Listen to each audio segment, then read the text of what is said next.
KKR কি এবারও ফ্যান্সদের মন ভাঙবে, নাকি প্লে অফের রেসে থাকা শেষ লড়াইতে কামব্যাক করবে?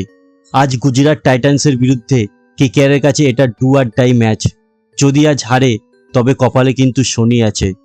কিন্তু কেকেআরের ফ্যান্সদের জন্য একটা ভালো খবর আছে, মাতিসা পাতিরানা ফিরছে টিমে। কিন্তু শুধু কি বোলিং দিয়ে ম্যাচ জেতা যায়? শুরু থেকেই কেকেআরের ভুলগুলো কোথায় জানাবো আজকের এই ভিডিওতে। দেখুন, কেকেআরের বড় সমস্যা হলো তাদের ফাস্ট বোলিং ইউনিট শুরু থেকেই ভুগছে।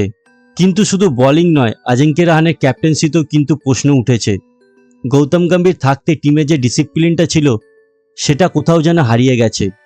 কোচ, ক্যাপ্টেন আর ম্যানেজমেন্ট সবাই কি একই কথা ভাবছেন?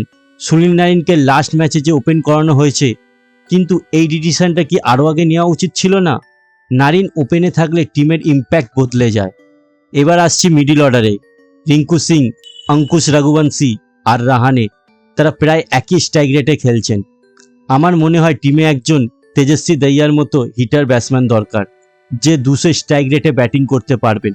সাথে বরুণ চক্রবর্তীকেও একটু রেস্ট দেওয়া দরকার। তার জায়গায় দক্ষ কর্মা বা সৌরভ দুবেকে দেখলে কেমন মনে হয়? কেকেআরকে জিততে হলে এখন সব ট্রাম্প কার্ড একসাথে খেলতে হবে। অন্যদিকে গুজরাট টাইটান্স কিন্তু বেশ শক্তিশালী। শুভমান গিলের কনসিস্টেন্সি আর রাশিদ খানের ফর্মে ফেরা কেকেআরের জন্য বড় থ্রেট। পেপারে গুজরাট টাইটান্স একটু এগিয়ে থাকলেও আহমেদাবাদের ব্যাটিং পিচে কেকেআর যদি কিছু ট্যাকটিক্যাল চেঞ্জ করে তবে কিন্তু চমৎকার হতেই পারে।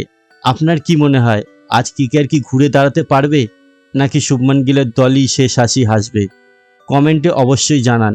আর এই রকম ক্রিকেট আপডেটের জন্য আমাদের চ্যানেলটিকে সাবস্ক্রাইব করুন।